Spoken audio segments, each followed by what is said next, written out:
আসসালামু আলাইকুম, কিভাবে শিখবো ইউটিউব চ্যানেলের আরও একটি নতুন ভিডিওতে আপনাকে স্বাগত জানাচ্ছি। প্রিয় দর্শক, আজকের ভিডিওতে আমরা দেখব কিভাবে মাইক্রোসফট ওয়ার্ডের মধ্যে পিকচার ইনসার্ট করতে হয়। তো বিভিন্ন সময় আমরা যখন মাইক্রোসফট ওয়ার্ড ব্যবহার করে বিভিন্ন ডকুমেন্ট ক্রিয়েট করি, তখন সেই ডকুমেন্টের মধ্যে অনেক সময় আমাদের পিকচার ইনসার্ট করতে হয়। তো আজকে আমরা দেখব কিভাবে মাইক্রোসফট ওয়ার্ড ডকুমেন্টের মধ্যে আমরা পিকচার ইনসার্ট করব। তো বন্ধুরা, আর কথা না বাড়িয়ে চলুন আমরা কাজ শুরু করি। আমি মাইক্রোসফট ওয়ার্ডের 2013 যে ভার্সনটি রয়েছে সেই 13 ভার্সনটি এখানে ওপেন করলাম। তো আপনার কম্পিউটারের যে ভার্সনটি আছে আপনি সেই ভার্সনটি ওপেন করবেন, কোনো অসুবিধা নেই। এবং সেখান থেকে আপনি সরাসরি চলে যাবেন এই যে ইনসার্ট মেনুটি আছে সেখানে। ইনসার্ট মেনুতে আসার পরে এখানে এই যে ইলাস্ট্রেশন এরিয়ার মধ্যে আমরা এখানে পিকচার ইনসার্ট করার জন্য দুইটি অপশন পাবো। একটি হচ্ছে শুধু পিকচার আর একটি হচ্ছে অনলাইন পিকচার। তো পিকচার যে অপশনটি রয়েছে সেই অপশনটি থেকে আমরা আমাদের কম্পিউটার থেকে অর্থাৎ আমাদের মূল ডিভাইস থেকে আমরা যে কোনো ফোল্ডার থেকে ছবি বা পিকচার কিন্তু এখানে ইনসার্ট করতে পারবো। তো সুতরাং বন্ধুরা, আমরা এই পিকচারের কাজটা একটু আগে দেখি। আমরা এখানে পিকচারে ক্লিক করলাম। তো পিকচারে ক্লিক করার পরে আপনি এখান থেকে আপনার ছবিটি যেই ফোল্ডারে রাখা আছে অথবা যেই ড্রাইভে রাখা আছে সেই ড্রাইভে গিয়ে কিন্তু সেই ছবিটি এখানে ইনসার্ট করতে পারেন।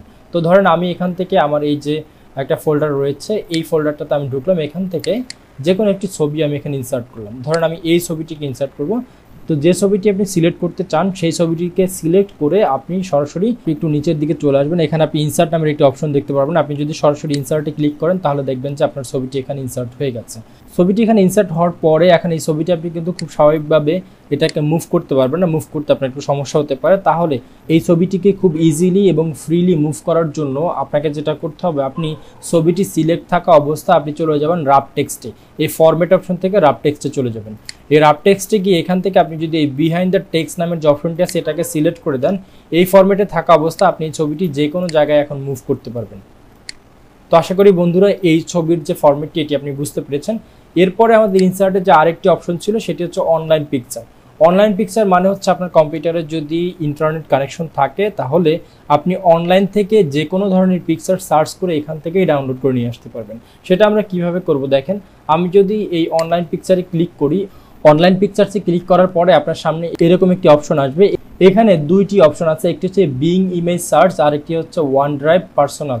ওয়ান ড্রাইভ পার্সোনাল হচ্ছে আপনার কম্পিউটারে যদি মাইক্রোসফট অ্যাকাউন্ট দেওয়া থাকে এবং আপনি যদি এই মাইক্রোসফট অ্যাকাউন্টে আপনার ডিভাইসের যে তথ্যগুলো আছে বা ডাটাগুলো থাকে সেই ডাটাগুলো আপলোড করার পারমিশন দিয়ে দেন, তাহলে কি হবে, এই ওয়ান ড্রাইভ আপনার কম্পিউটারের সি ড্রাইভের সকল তথ্যগুলো সে আপলোড করে রাখবে। তো সি ড্রাইভ বলতে আপনি যদি আপনার কম্পিউটারের ডেস্কটপে কিংবা হচ্ছে ডকুমেন্টে কিংবা পিকচার্সের মধ্যে যদি কোনো ছবি বা এরকম ডকুমেন্ট রাখেন সেই ডকুমেন্টগুলো কিন্তু ওয়ান ড্রাইভের মধ্যে চলে যায়। তো আপনার এরকম যদি ওয়ান ড্রাইভের মধ্যে কোনো তথ্য থাকে সেখান থেকে আপনি ডাউনলোড করতে পারবেন।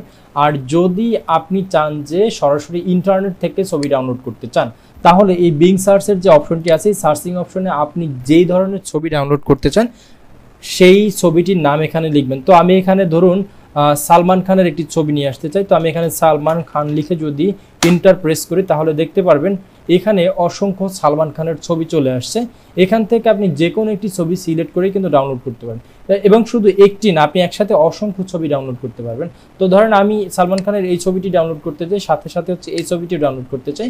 তাহলে আপনাকে যেটা করতে হবে জাস্ট হচ্ছে প্রত্যেকটি ছবি কন্ট্রোল প্রেস করে জাস্ট এখানে সিলেক্ট করতে হবে। যে আমি সিলেক্ট করলাম, তাহলে দেখেন এখানে কিন্তু আমি 5টা আইটেম সিলেক্ট করেছি। এখন এই 5টা আইটেমকে যদি আমি এখানে ডাউনলোড করতে চাই তাহলে জাস্ট হচ্ছে সিলেক্ট করে ইনসার্ট মেনুতে ক্লিক করব। ইনসার্ট মেনুতে ক্লিক করলে জাস্ট একটু সময় লাগবে ছবিগুলো ডাউনলোড করতে। তাহলে দেখেন যে আমার কিন্তু ছবিগুলো অলরেডি ডাউনলোড হয়ে গেছে। তো আশা করি বন্ধুরা আপনারা মাইক্রোসফট ওয়ার্ড ডকুমেন্টে এইভাবে আপনার ডিভাইস থেকে অথবা ইন্টারনেট থেকে যে কোনো ধরনের ছবি ডকুমেন্টের মধ্যে ইনসার্ট করতে পারবেন।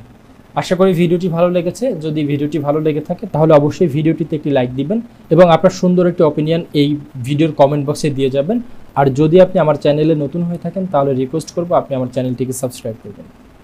পরবর্তী ভিডিও দেখার আশা রেখে এখানেই শেষ করছি। সেই পর্যন্ত সবাই ভালো থাকুন, সুস্থ থাকুন। আল্লাহ হাফেজ।